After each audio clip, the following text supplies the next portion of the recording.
Hey there, I'm Lance. I'm Sam. And we are Love to Hate. And today we're doing a preview of Deliverance by Lowen Games.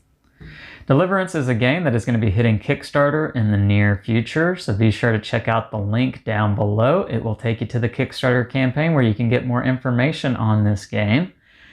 Deliverance is a Christian dungeon crawler tactical game, which is definitely not the typical type of game that we review or play on Love to Hate. Not that it's Christian, we really appreciate that, just dungeon crawling tactical games. And so this is kind of a unique one for us to take a look at here. Let's go ahead and show you how it plays, and then we'll come back and share our thoughts on this one. All right, I have Deliverance on the table here. Let me show this game to you guys. This beautiful, beautiful game here. Check out the artwork on this. I do want to say that this is prototype, but to my knowledge, the artwork is pretty close to finish, mostly because, I mean, look how beautiful it is. The rules, the components may look a little bit different when the final product is released, so just keep that in mind.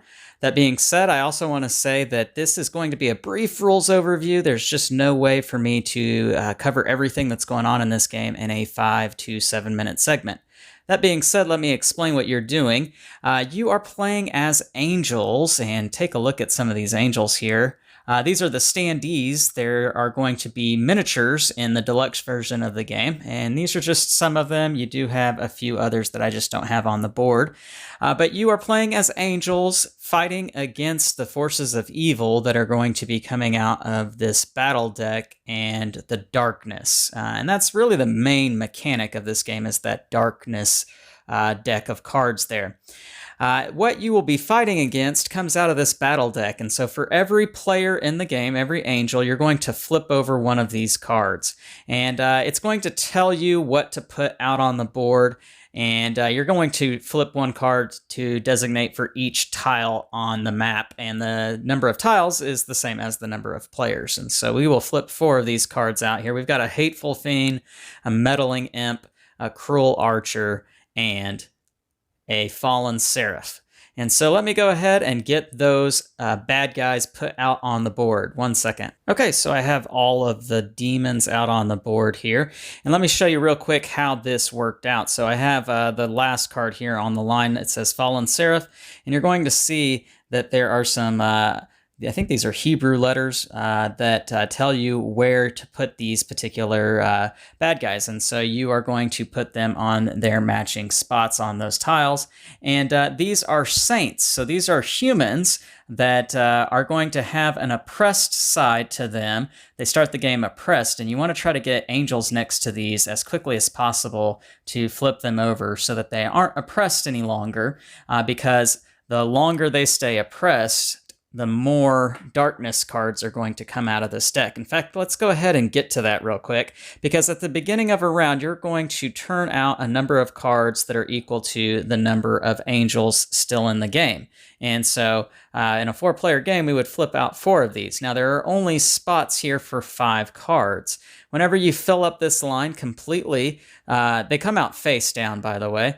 When you fill this line completely, you're going to then start turning them over face up. And let me show you what are on some of these cards. So you have 2 types here. You've got some that are just instant action, and then they're going to go away. They're discarded. And so this says each angel is dealt damage equal to their current green strength. And so that would just simply go away.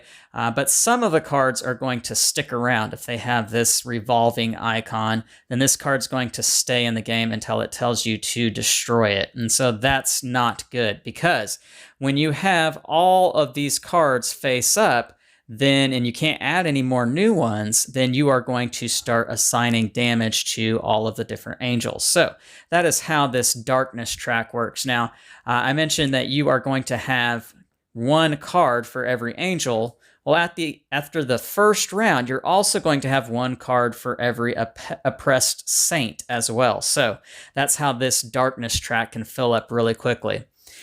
Now, once you do that, then it is the angel's turn. And each angel is going to have 2 actions that they can do on their turn. And some of these actions here listed on their board don't cost an actual action to do, such as this one right here, Mighty Smite. It is a free action to do, same as advance. However, on advance, if you want to do it a second time, it is going to cost you one of your actions. And you can see that these are going to allow you to do different things. Sometimes they give you extra courage tokens. Some of them are going to cost you courage tokens. So you have to play that smartly there. You just can't do Mighty Smite all the time. Now, all the angels do have this bottom action of prayer, which allows you to draw a prayer card. Now, these prayer cards are over here in this deck, which this board right here represents heaven. These are the heavenly gates here, and this is where all the angels start the game. And this prayer deck has a ton of cards, and I want to point out here that on the backs of these cards, they all have different Bible verses on them. These are not all the same. And so I think that's really cool that Andrew put the time and effort into putting different text on all of these cards. But they're going to give you special abilities. A lot of them are instant action cards, things that you can do instantly or hold on to and play throughout the course of the game.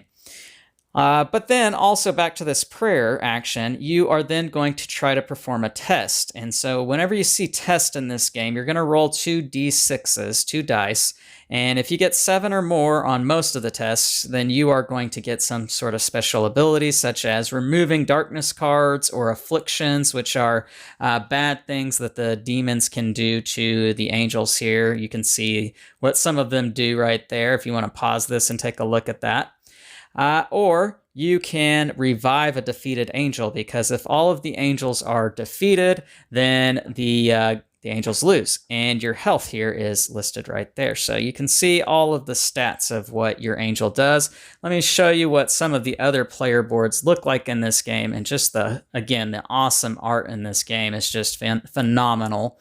And then not only that, but on the back side, there is a ton of text here, flavor text, lore, the background, the inspiration for each of the different angels. You can see here some of the play style and damage stats, defense, support, difficulty, and even at the bottom, a suggested build, because this game not only has you fighting against the demons, moving around the map, but you are going to be leveling up. So let me explain that real quick. The third phase of a turn is after all the angels go, then the demons are going to go.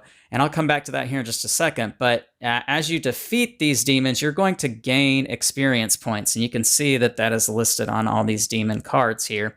And after you get so many experience points, you can spend that to level up. And so you have 3 different levels here. And you're going to be able to draw 2 cards and choose to keep one.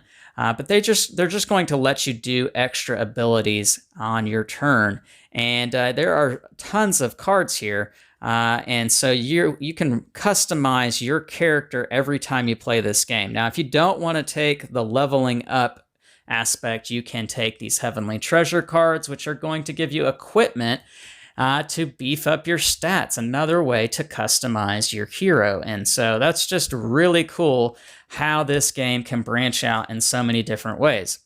Now, back to these demons, I do want to show you what a demon player board looks like here.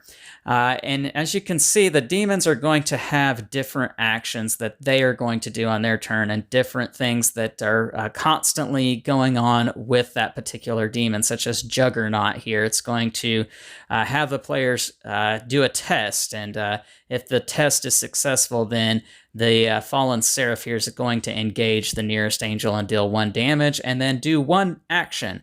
And so the way the action works is you roll that d6, and if it comes up a 1 or 2, 3 or 4, or 5 and 6, then you're going to do the corresponding action. And then if you take a note here, it says talent on this side of this board. That's because you can customize the different demons here. There are some cards over here. They are minor talents and major talents if you want to beef up the difficulty here and make the demons all the more difficult. And so that is that. And you do have a pretty thick stack of bad guys to go through. Now, this is just the first half of the game, because after all the angels defeat all the demons on the board, then you're going to clear the board completely, and you're going to start the second half of the game. All right, so for the second half of the game, you are actually going to be battling against a demon prince. And so for that, you have a special deck of battle cards, and you're going to shuffle these up and reveal one, but I'm going to show you what all of these cards look like because these are some fearsome dudes. And they're pretty difficult guys to have to go against here. And so you're going to randomly pick one of these. We're just going to go with this one right here and slot it in the first slot. And then again, you are going to draw from the normal battle deck and put out another number of cards matching all the angels and tiles in the game. And for that particular prince, you are going to use their specific darkness deck. So let me go ahead and get that one.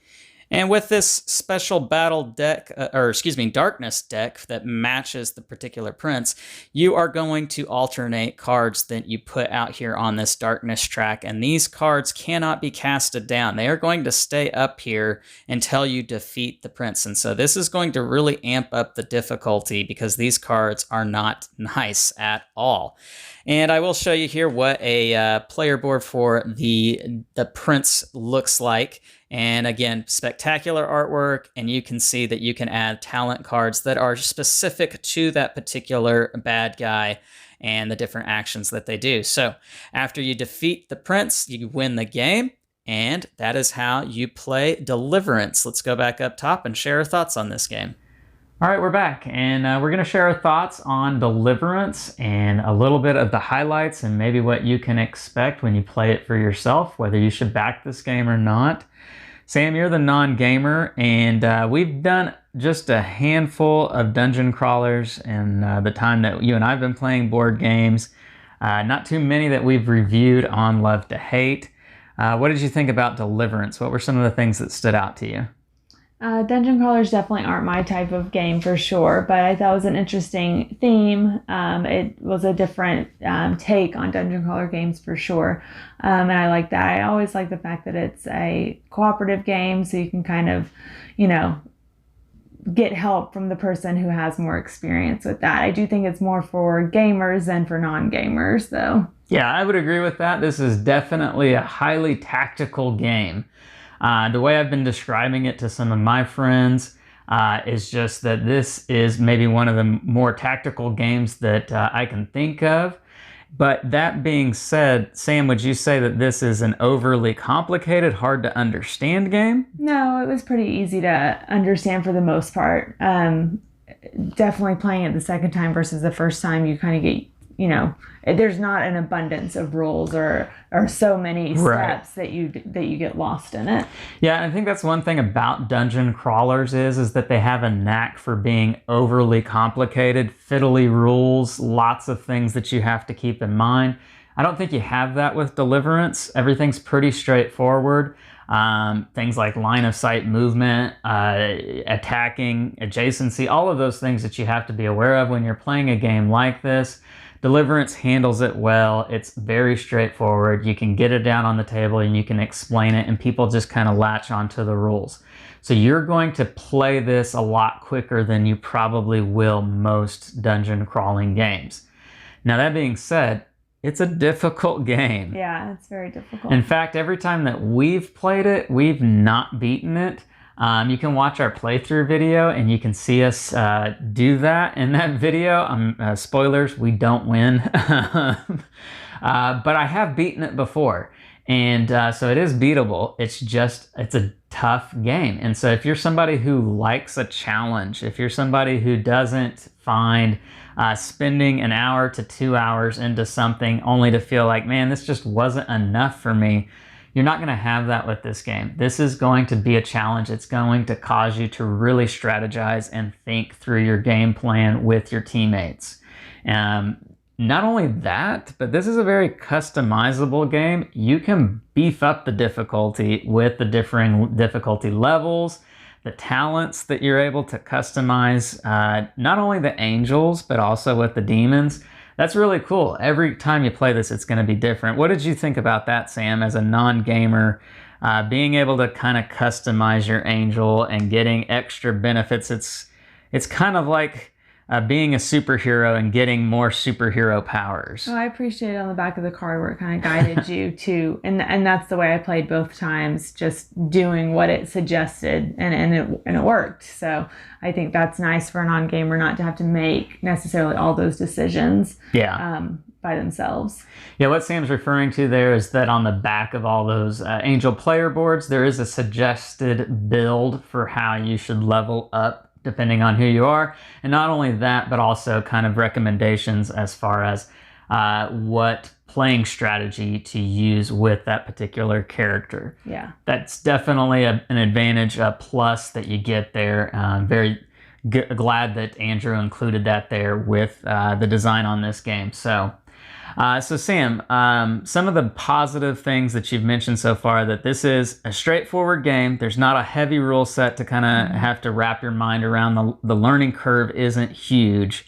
And there are some things built into this game that gear itself for more novice gamers, right? Yeah, but I still would hesitate for 2 novice gamers to play alone. I think you need to have that heavy gamer. I would agree with that, just simply for the fact of how difficult it is to win in this game. If you want success, you're going to want experience and strategical thinking there. Yeah. So, and then again, coming back to the theme of this being a Christian fantasy type game, angels and demons. You've got all the lore written on the backs of those player boards, the Bible verses on every single one of those prayer cards. It's a different Bible verse.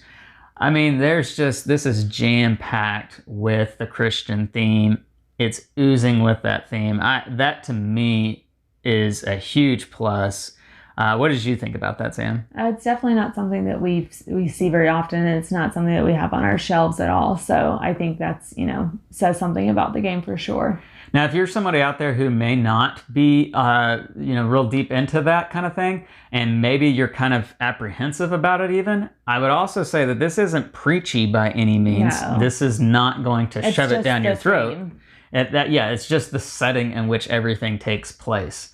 And it is presented perfectly, in my opinion. You don't need to know any Bible verses to win. Yeah, exactly. This isn't going to be Bible trivia, but it handles it in a very nice way, presents it beautifully with the artwork, the components. I mean, everything about this is done top notch, and so it handles a Christian fantasy theme just about as well as I think it could ever be handled. So top marks there in that regard. So I definitely recommend this game, especially if you are a gamer, if you enjoy dungeon crawlers, if you enjoy Christian games, if you enjoy fantasy. This is going to be a good game for you to play. And we haven't even touched the campaign. We don't have the campaign. It's not available just yet. We just have the skirmish mode. So there's going to be tons of stuff in that campaign for you to unpack and get into. So really excited for that to come out. That is Deliverance from Lowen Games. Check out the Kickstarter campaign down below. And make sure to like and subscribe and push that bell button so you get notifications of all our new content, and check out our website too. All right, I'm Lance. I'm Sam. And we are Love to Hate, where we try to bridge the gap between gamers and non-gamers. We'll catch you next time.